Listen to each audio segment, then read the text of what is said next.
Hello बच्चों, स्वागत है आपका संस्कार एकेडमी के इस यूट्यूब चैनल में। आज हम केमिस्ट्री का एक प्री बेसिक क्लास लेकर आपके समक्ष हैं और आज के क्लास में हम सीखने जा रहे हैं इलेक्ट्रॉनिक कॉन्फ़िगरेशन। जैसा कि कुछ बच्चे हमको सूचित किए कि वे अपने सिलेबस में थोड़े अनकंफर्टेबल महसूस कर रहे हैं। उन्होंने कहा सर कि हमको थोड़ा बेसिक क्लास चाहिए केमिस्ट्री का, तो हमने कहा ठीक है। और इसी क्रम में आज हम पढ़ेंगे इलेक्ट्रॉनिक कॉन्फ़िगरेशन यानी इलेक्ट्रॉनिक विन्यास। और बहुत ही इंपॉर्टेंट है बेटा, क्योंकि इसमें इलेक्ट्रॉनिक विन्यास के साथ साथ हम कुछ और इम्पॉर्टेंट नॉलेज आपको देने का प्रयास करेंगे जो आपके केमिस्ट्री के लिए बेहद हेल्दी रहेगा। अब देखिए इलेक्ट्रॉनिक विन्यास क्या होता है। सबसे पहले हम पढ़ेंगे तत्व किससे बना होता है, कोई भी तत्व, क्योंकि एलिमेंट के बारे में हमको पढ़ना है। मान लीजिए हम ये आयरन का एक टुकड़ा लेते हैं बेटा,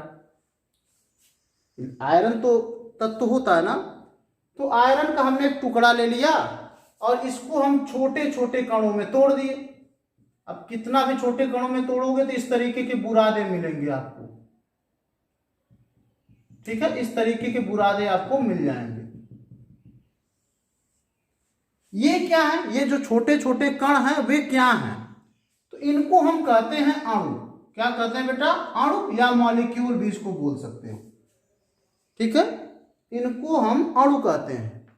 यानी हम कह सकते हैं कि प्रत्येक तत्व छोटे छोटे कणों से मिलकर बना होता है, जिसे हम अणु कहते हैं।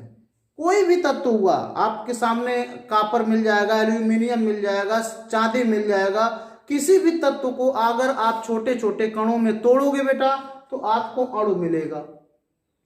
अब अगर इस एक अणु को पकड़ लाओ और इसके अंदर देखो, तो हालांकि आपको इसके लिए कुछ यंत्र का सहारा लेना पड़ेगा। ये छोटे छोटे कणों से ये बिंब बना होता है, यानी जो एक अणु होता है वो भी अति सूक्ष्म कणों से मिलकर बना होता है और उसको हम कहते हैं परमाणु। क्या कहते हैं? परमाणु, या इसको एटम भी बोलते हैं, आप जानते ही होंगे। यानी अणु किससे मिलकर बना होता है? परमाणु से। यानी हम कह सकते हैं कोई भी तत्व किससे मिलकर बना होता है? परमाणु से। भाई अणु भी तो परमाणु से ही मिलकर बना होता है। तुम सीधे बोल सकते हैं कि कोई भी तत्व किससे मिलकर बना होता है, तो उसका जवाब है परमाणु से मिलकर बना होता है। अब अगर हम बात करें कि परमाणु के अंदर क्या होता है, तो परमाणु के अंदर 3 अवयवी कण होते हैं जिन्हें हम कहते हैं इलेक्ट्रॉन। क्या कहते हैं बेटा? इलेक्ट्रॉन। दूसरा आता है प्रोटॉन और तीसरा आता है न्यूट्रॉन। ठीक बात? यानी कि परमाणु किससे किससे मिलकर बना होता है, तो उसका उत्तर है परमाणु 3 अवयवी कणों से मिलकर बना होता है। वो है इलेक्ट्रॉन, प्रोटॉन और न्यूट्रॉन। आवेशित कण है ये।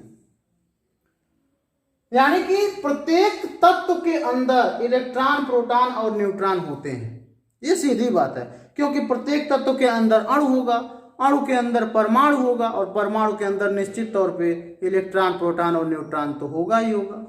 तो हम सीधे कह सकते हैं कि कोई भी तत्व इन आवेशित कणों से मिलकर बना होता है। इसमें आवेशित कण पाए जाते हैं और वो है इलेक्ट्रॉन, प्रोटॉन और न्यूट्रॉन। अब हमको यही पढ़ना है कि ये रहते कहाँ हैं, ठीक है। ये मानते हैं परमाणु के अंदर रहते हैं, तो कैसे रहते हैं उसका थोड़ा चित्र आप देखना चाहोगे, तो आइए हम एक परमाणु की संरचना बनाते हैं और दिखाते हैं कि ये रहते कहाँ हैं। और ये जानना आपके लिए बहुत जरूरी भी है। जैसे बेटा ये मान लीजिए आयरन का, देखिए आयरन का हम परमाणु संरचना बनाने जा रहे हैं। सबसे बीचों बीच होता है नाभिक। क्या होता है बेटा? नाभिक। इसको बोलते हैं नाभिक या न्यूक्लियस। और नाभिक के अंदर रहते हैं प्रोटॉन प्लस न्यूट्रॉन। यह याद रखिएगा, सबसे बीचों बीच परमाणु का अगर चित्र में बनाऊं तो सबसे बीच में होता है नाभिक, जिसमें रहता है प्रोटॉन और न्यूट्रॉन। और रही बात अब इलेक्ट्रॉन कहाँ रहते हैं, तो इलेक्ट्रॉन इसके बाहर ऐसे गोल गोल कक्षाएं बनी रहती हैं, जिनको हम वृत्तीय कक्षाएं भी कहते हैं। नाभिक के बाहर ऐसे गोल गोल कक्षाएं बनी रहती हैं, जिनको हम वृत्तीय कक्षाएं कहते हैं। इसी में रहता है इलेक्ट्रॉन और इनको हम सेल कहते हैं या कक्ष कहते हैं। सेल, ये हमारी सेल है। इनके नाम क्या है? जो पहला सेल है बेटा उसका नाम है के। जो दूसरा सेल है उसको हम यल कहते हैं, जो तीसरा सेल है उसको हम यम कहते हैं, जो चौथा सेल है उसको हम एन कहते हैं। आवश्यकता पड़ी तो आगे ओ पी ऐसे बढ़ा लेंगे। फिलहाल समझिए कि प्रत्येक तत्व के परमाणु की संरचना कैसे होती है। बीच में होता है नाभिक जिसमें प्रोटॉन और न्यूट्रॉन रहते हैं, और उसके बाहर ऐसे गोल गोल कक्षाएं बनी रहती हैं, वृत्तीय कक्षाएं बनी रहती हैं, जिसको हम कहते हैं सेल। और इसी में रहते हैं बेटा इलेक्ट्रॉन। यानी अगर कोई पूछे कि परमाणु में इलेक्ट्रॉन कहाँ रहते हैं, तो उसका आप जवाब देंगे कि सेल में रहते हैं। कहाँ रहते हैं? सेल में रहते हैं। ठीक है। अब मान लेते हैं कि कोई व्यक्ति है और वो कहता है कि हम, मान लीजिए कोई व्यक्ति दिल्ली से आया हुआ है और कहता है कि हम शिवाय होटल में ठहरे हुए हैं। ठीक है बेटा, किस होटल में? शिवाय होटल में ठहरे हुए हैं। तो आप जरूर ये पूछने का प्रयास करेंगे कि ठीक है, आप शिवाय होटल में ठहरे हुए हैं, तो शिवाय होटल के किस कमरे में ठहरे हुए हैं? वही हाल बेटा यहाँ पर होता है इलेक्ट्रॉन का। मानते हैं इलेक्ट्रॉन के एल एम एन कक्षाओं में रहता है या सेल में रहता है, लेकिन अब प्रश्न उठता है कि उस सेल के अंदर भी कुछ होता है, या जैसे यहाँ पे इस होटल के अंदर किस कमरे में रहता है, वैसे यहाँ भी एक प्रश्न उठता है कि सेल के अंदर कहाँ रहता है। ठीक है। तो सेल के अंदर बेटा सब सेल बने होते हैं। क्या बने होते हैं? सब सेल। आइए मैं बताता हूं। जैसे ये हमारा नाभिक हो गया, इसमें प्रोटॉन और न्यूट्रॉन रहते हैं तो पढ़ ही लिया। इसके बाहर ऐसे सेल बने होते हैं, ये हमारे सेल हैं। जो वृत्तीय कक्षाएं हैं ये हमारे क्या है बेटा? सेल।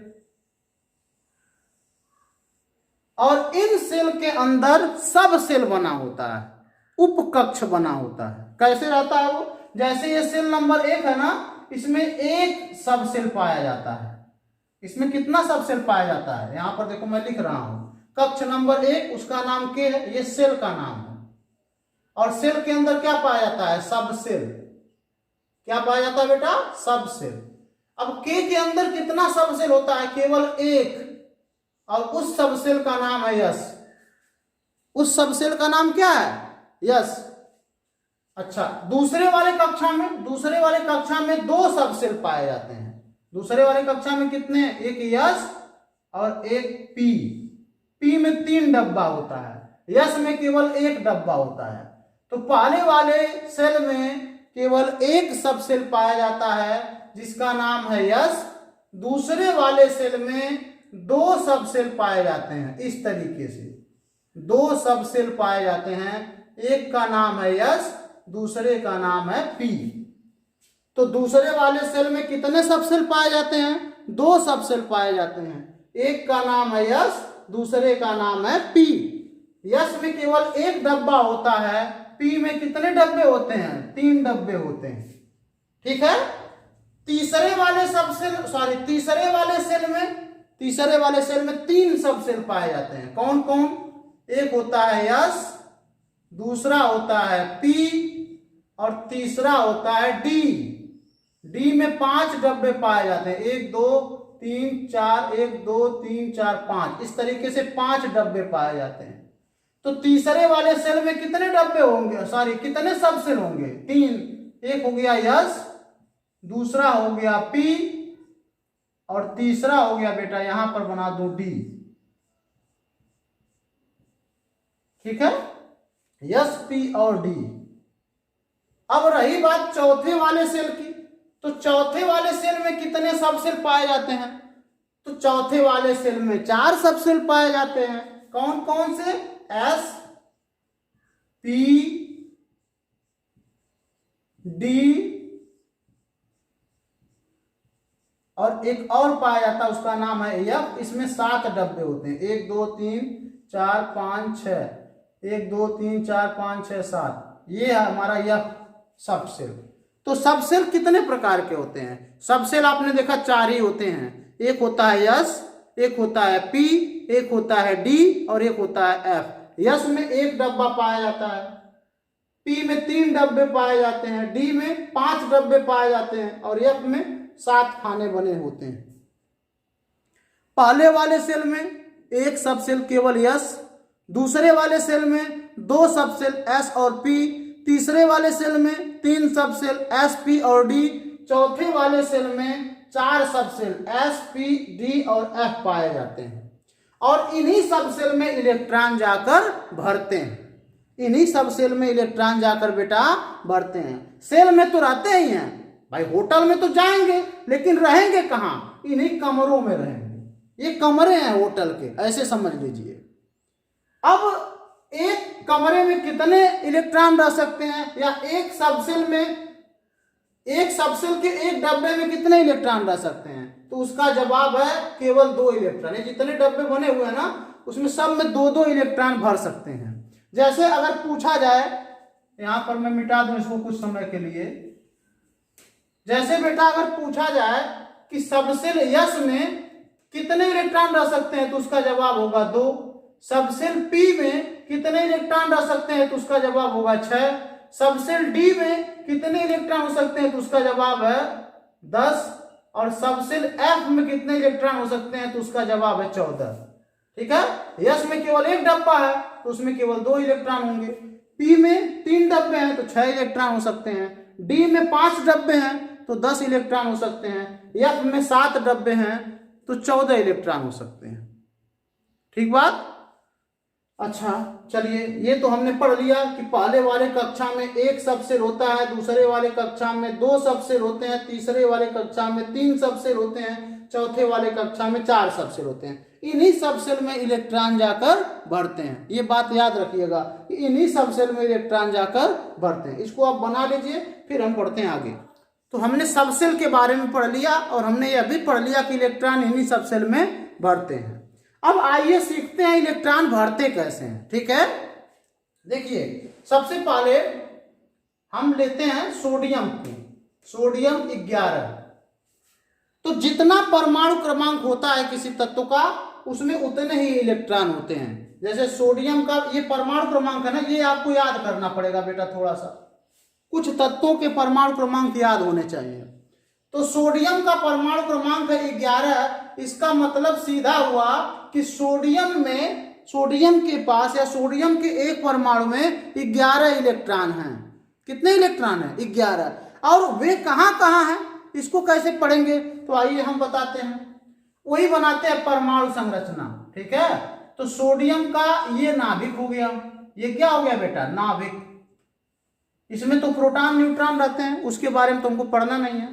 और नाभिक के बाहर वृत्तीय कक्षाएं बनी होती हैं। ये पहला वृत्तीय कक्षा, ये दूसरा वृत्तीय कक्षा, ये तीसरा वृत्तीय कक्षा। जरूरत पड़ेगी तो और बना लेंगे। अब आपने अभी अभी पढ़ा कि पहले वाले कक्षा में केवल एक सबसेल होता है और इलेक्ट्रॉन उसी में रहता है। इसमें सबसेल एक है, यस। ठीक है, तो अगर इसके पास 11 इलेक्ट्रॉन है बेटा, तो इसमें यस में कितने भरेंगे? 2 इलेक्ट्रॉन। ऐसे इसका एक का सर ऊपर, एक का सर नीचे, ऐसे पेयर के रूप में भरते हैं। तो ऐसे हमने भर दिया। ठीक है, पहले वाले कक्षा में कितने इलेक्ट्रॉन होंगे? केवल 2। क्यों? कारण है बेटा, पहले वाले कक्षा में केवल एक ही सबसेल होता ही है जिसका नाम है यस, और उसमें एक का डब्बा होता है और उसमें केवल 2 ही इलेक्ट्रॉन भर सकते हैं। इसके बाद जगह ही नहीं है तो भरूं कहां?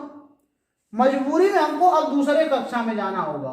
तो अभी अभी आपने पढ़ा कि दूसरे वाले कक्षा में 2 सबसेल होते हैं। एक का नाम होता है यस और दूसरे का नाम होता है पी। दूसरे का नाम क्या होता है बेटा? पी। तो यस वाले कक्षा में कितने इलेक्ट्रॉन भरेंगे? सॉरी, यस वाले सबसेल में कितने इलेक्ट्रॉन? 2। पी वाले में 1, 2। पहले सिंगल सिंगल, फिर बाद में पेयर। पहले कैसे भरेंगे? सिंगल सिंगल सिंगल, उसके बाद बचेगा तब पेयर।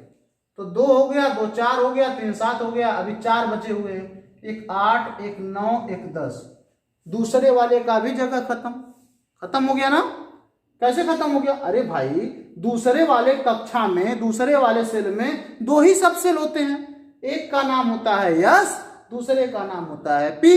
तो यस वाले में भी इलेक्ट्रॉन फुल हो गए, पी वाले में भी इलेक्ट्रॉन फुल हो गए, तो दूसरा कक्षा भी फुल हो गया। अब हमको मजबूरी में जाना होगा तीसरे कक्षा में। तो तीसरे कक्षा में जब जाएंगे बेटा, तो इसमें 3 सबसेल होते हैं। एक यस होता है, दूसरा पी होता है और तीसरा डी होता है। एक ही इलेक्ट्रॉन अब हमारे पास बचा है, क्योंकि 2 यहां खर्च हो गए हैं, 8 यहां खर्च हो गए हैं। उसके बाद एक ही बचा है, तो एक हम इसमें भर दें, पहले यस वाला ही भरेगा। तो यस, हम एक इलेक्ट्रॉन बचा था उसमें भर दिए, अब हमारे पास इलेक्ट्रॉन ही नहीं है, खत्म हो गया। तो ये हमने आपको दिखाया कि कैसे इलेक्ट्रॉन भरते हैं। सबसे पहले पहले वाले कक्षा में यस भरेगा, उसके बाद दूसरे वाले कक्षा में यस भरेगा, फिर पी भरेगा, उसके बाद तीसरे वाले कक्षा में यस भरेगा, पी भरेगा और डी भरेगा। तो इस तरीके से इलेक्ट्रॉन भरते हैं, ठीक है। लेकिन इतना आसान नहीं है जैसा आप देख रहे हो, इसमें भी कुछ नियम है, ठीक है, और उस नियम के तहत ही हम इलेक्ट्रॉनों को भरते हैं। जैसे देखिए, अगर कक्षाओं के हिसाब से हम बात करें तो के वाले कक्षा में, जैसे कितनी कक्षाएं हमने बनाया था, 4 में, KLMN, ठीक है, के पहला कक्षा है। तो इसमें इलेक्ट्रॉन 2n² की भांति रह सकते हैं। एक सूत्र हमको मिला है 2n²। 2n² का मतलब, अगर कक्षा नंबर 1 है तो n बराबर 1 रख दीजिए, 1 का वर्ग।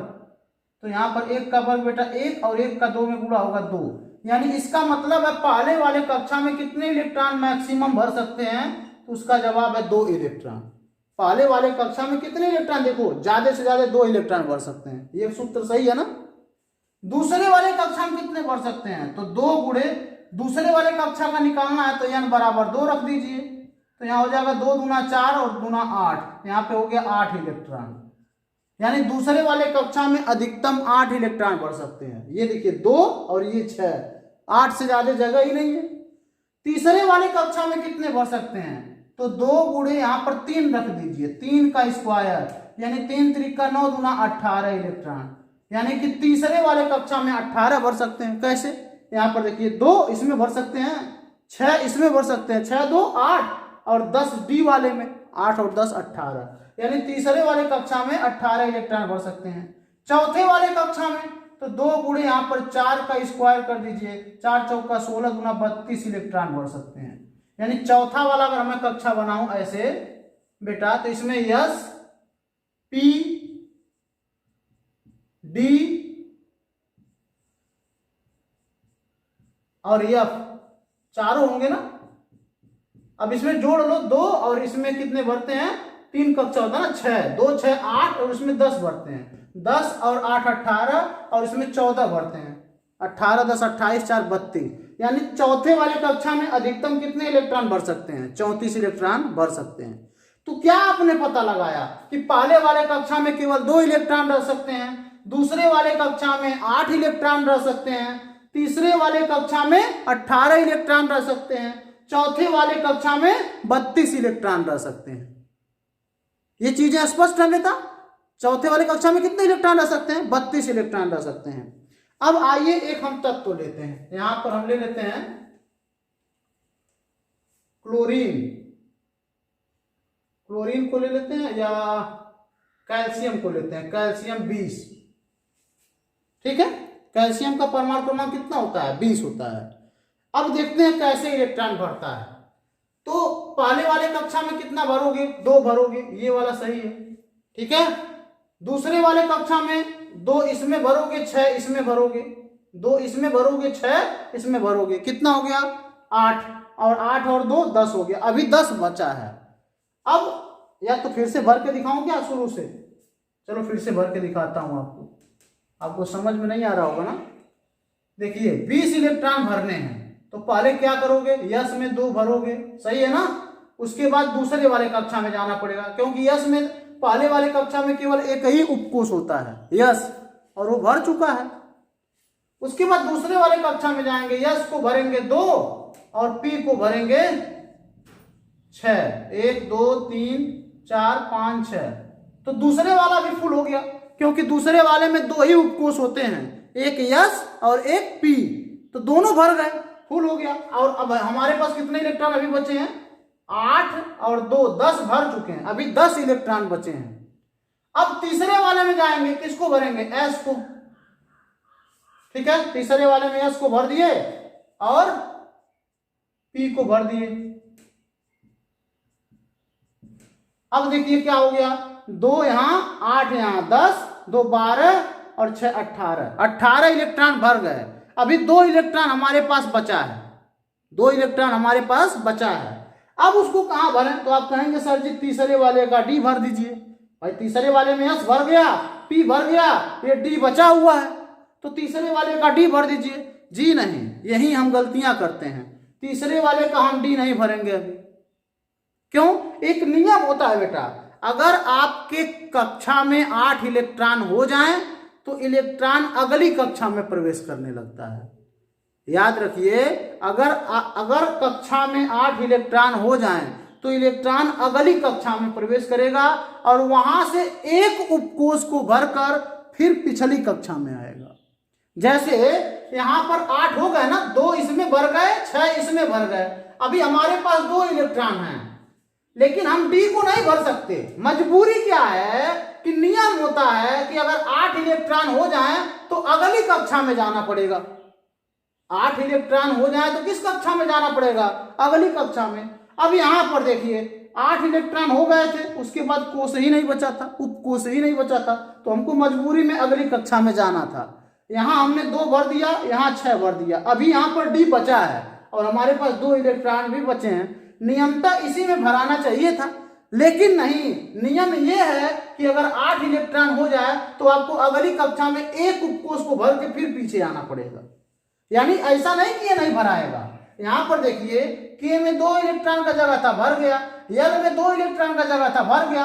एम में यानी तीसरे वाले में 18 इलेक्ट्रॉन का जगह है और अभी तो हमने केवल 8 भरा है, लेकिन इसमें हम भर नहीं सकते बेटा, क्योंकि नियम कहता है कि 8 इलेक्ट्रॉन होने के बाद अगली कक्षा में जाना पड़ेगा।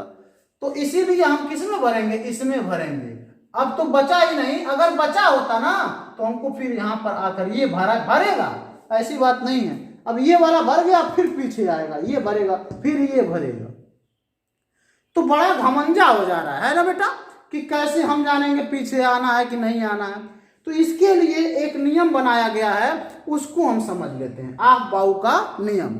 फिलहाल अभी आप इतना समझ गए होंगे कि पहले वाले सेल में एक सबसेल होता है, उसका नाम यस है, 2 इलेक्ट्रॉन भरते हैं। दूसरे वाले सेल में 2 सबसेल होते हैं जिसका नाम होता है यस और पी, यस में 2, पी में 6।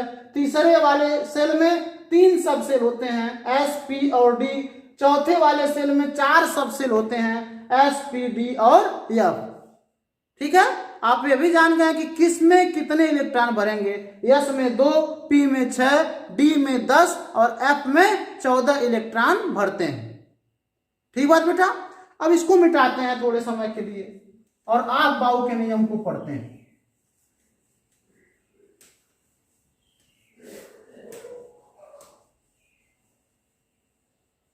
तो आफ-बाऊ के नियम को बनाने के लिए, आफ-बाऊ के नियम को समझने के लिए हम एक स्ट्रक्चर बनाएंगे।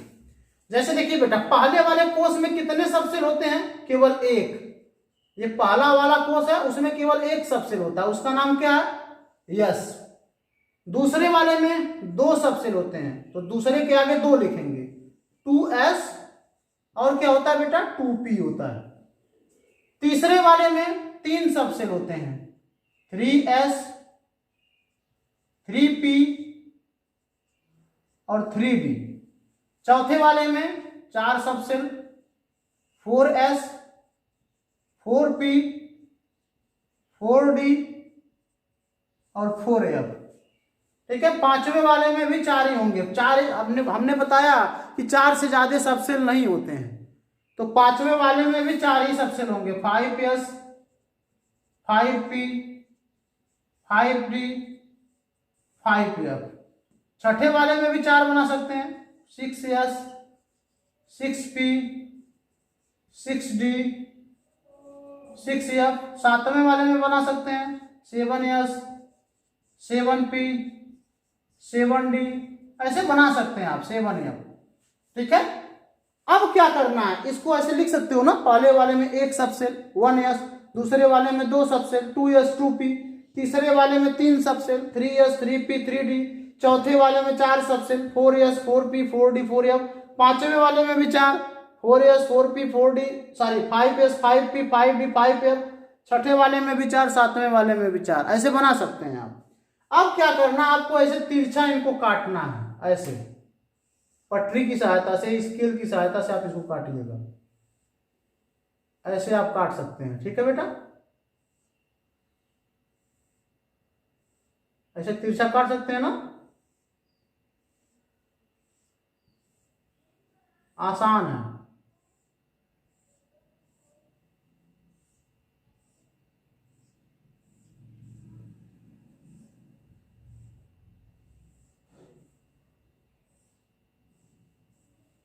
इस तरीके से, ठीक है बेटा।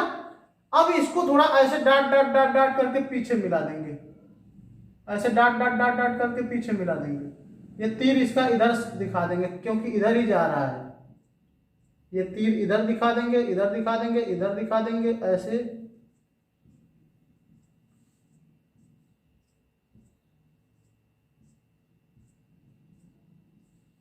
और इसको डाट डाट डाट करके ऐसे पीछे ले जाएंगे। यहां पर भी वही काम करेंगे, यहां पर भी वही काम करेंगे, यहां पर भी वही काम करेंगे, इस तरीके से। ठीक है बेटा, ये क्या बन गया, इसको आप बाउ का नियम भी कहते हैं। इसकी सहायता से हम क्या करें, हम जान लेंगे कि इलेक्ट्रॉन कैसे भरता है, कैसे भरता है। जैसे देखिए कैल्शियम का हमने बनाकर आपको दिखाया ना, तो पहले इलेक्ट्रॉन किसमें भरता था, पहले वाले कक्षा के यस उपकोष में, ऐसे लिखेंगे 1s, और इसमें कितना भरता था 2। आपको पीछे बनाकर मैंने दिखाया कि पहले वाले कक्षा के यस उपकोष में 2 इलेक्ट्रॉन भरेगा, दूसरे उसके बाद किसका भरेगा, यहां पर बाद आओ, फिर यहां से बैठ जाओ, इधर आ जाओ, दूसरा वाला भरेगा, यानी दूसरे वाले का यस और उसमें 2 इलेक्ट्रॉन। फिर उसके बाद और आगे आओ, फिर यहां पे जाओगे, 2s के बाद क्या पड़ रहा है यहाँ पर 2p, तो यहाँ पे 2p पे भरोगे 6, p पर कितना होता है 6 ना, p में 6 इलेक्ट्रॉन बढ़ते हैं। p के बाद क्या पड़ रहा है 3s, तो यहाँ पे भर दो 3s पे 2। अब यहाँ पे फिर जाओ पीछे, यहाँ पे 3p पड़ रहा है, 3p 6, और उसके बाद देखो 4s आ रहा है, तो 4s 2। अब हो गया 2 2 4 6 10, 2 12 6 18 2 20, देखो 20 इलेक्ट्रॉनिक कॉन्फ़िगरेशन हो गया। जो समस्या वहां पर आ रही थी, हम लोग समझ नहीं पा रहे थे कि 8 के बाद किसमें भरूं, उसका जवाब इस आप बाऊ ने दिया। इन्होंने क्या बताया कि ऐसे आप पहले बना लीजिए, उसको तिर्यक रेखा के काट दीजिए, और आप देखिए क्रम मिल गया, 1s के बाद पीछे जाओगे 2s के बाद 2p 3s के बाद 3p 4s के बाद 3d 4p 5s के बाद 4d 5p 6s। इस तरीके से हमको एक क्रम मिल गया, जिससे हमारा काम आसान हो गया। नहीं तो देखिए यहाँ कैल्शियम में हम कैसे कपलामेंट्री हो रही थी, मान लीजिए न्यूक्लियस था, इसके बाहर एक पहला वृत्ति कक्षा था, इसमें हमने यस में 2 भरा था, देखिए यस में कितना भरा था 2, तो देखिए करेक्ट आया ना। उसके बाद एक दूसरा कक्षा था, इसमें 2 सब सेल थे, यस और पी, याद होगा आपको, इसमें हमने 2 भरा था, इसमें 6 भरा था, 1 2 3 4 5 6। यहाँ पे देखिए 2s 2p। तीसरे वाले में फिर यहां पर हमने यस भरा था और यहां पर हमने पी भरा था,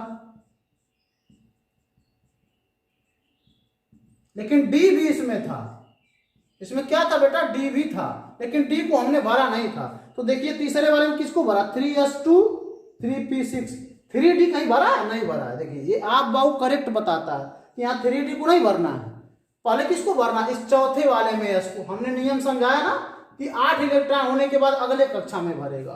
तो हमको जो ये समस्या इतना बड़ा बड़ा बनाकर समझना पड़ता और दिमाग लगाना पड़ता, उसके लिए आप बाऊ ने छोटा सा नियम दे दिया, और उसकी सहायता से हमको एक क्रम मिल गया, उस क्रम को हम लिख देते हैं, और उसी क्रम में इलेक्ट्रॉनिक कॉन्फ़िगरेशन होगा। कैसे होगा, और ये क्या है बेटा, ये कुछ और नहीं है, ये केवल इतना बताता है कि इलेक्ट्रॉन किस कक्षा में किस सबसेल में कैसे भरते हैं।